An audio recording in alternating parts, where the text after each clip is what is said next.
اعوذ بالله من الشیطان الرجیم بسم الله الرحمن الرحیم. د قدم خیریه موسسې د مسلکی زده کړو د نوو صنفونو پیل. قدم خیریه موسسه یو ځل بیا د بېوزله ځوانانو د ملاتړ او توانمندۍ لپاره مهم ګام پورته کړ. کله چې یو ځوان مهارت زده کړي، هغه یوازې خپل ژوند نه بدلوي، بلکې د خپلې کورنۍ راتلونکی هم روښانه کوي. قدم خیریه موسسې یو ځل بیا بېوزله ځوانانو ته د مسلکي زده کړو دروازې پرانیستې.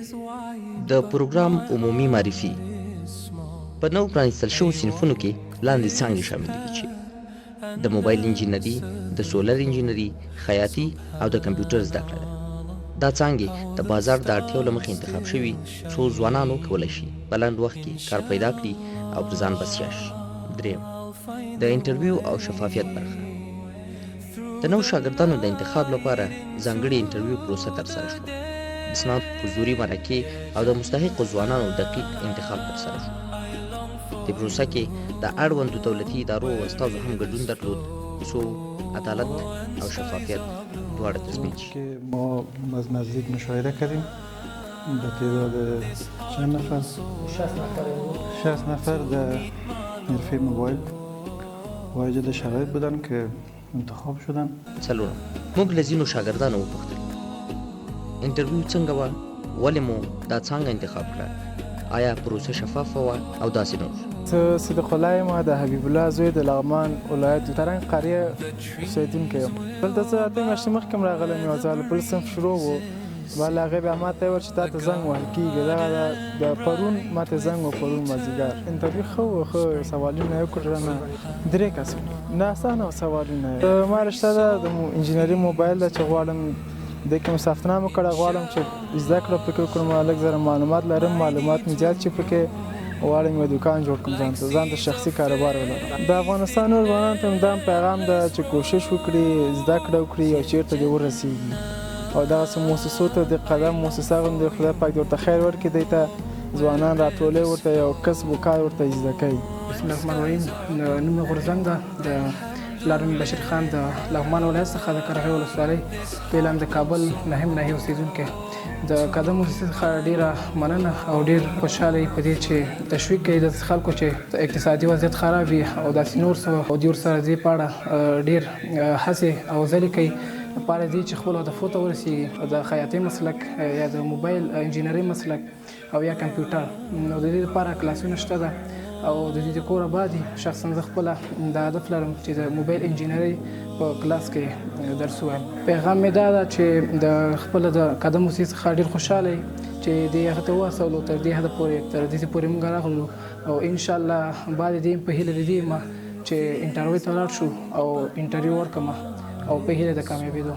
My name is Shafullah from Baghdad, Paris, and I'm leaving Sharikem here, and I want to start with a STEP charity organization. I want to come there for start mobile engineering. If you want to be a successful man in the life, stay hard in every situation and try a lot, because your family look at you, and your father and your mother and family have eyes on you. Make them have a good life, make them better life. And ask me, what do you want to start? Why do you want to start mobile? Stay hard in such a situation, because the family have eyes on you. If you want to have a better life, pray a lot for the God Allah and have a good life. Thanks for the STEP charity organization to help with other STEP organization. They help a lot with them, and they want to be good life for the people.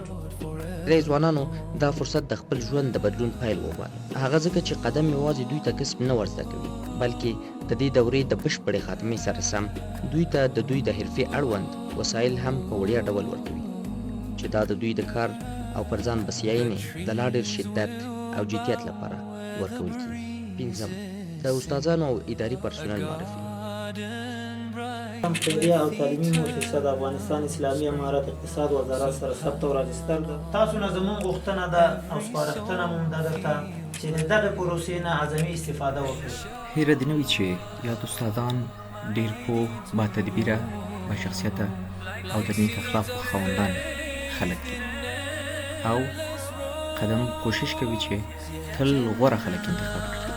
د صنفونو د رسمي پیل سره سم استادان او اداري پرسونل هم نوي زده کوونکو ته ور وپېژندل شول.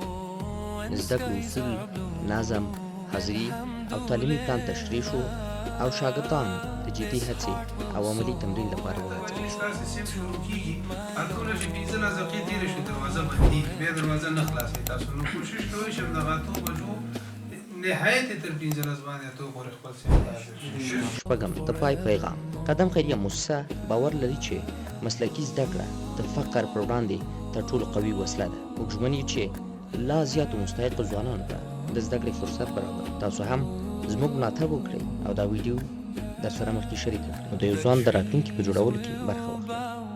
من الله تعالی وبرکاته.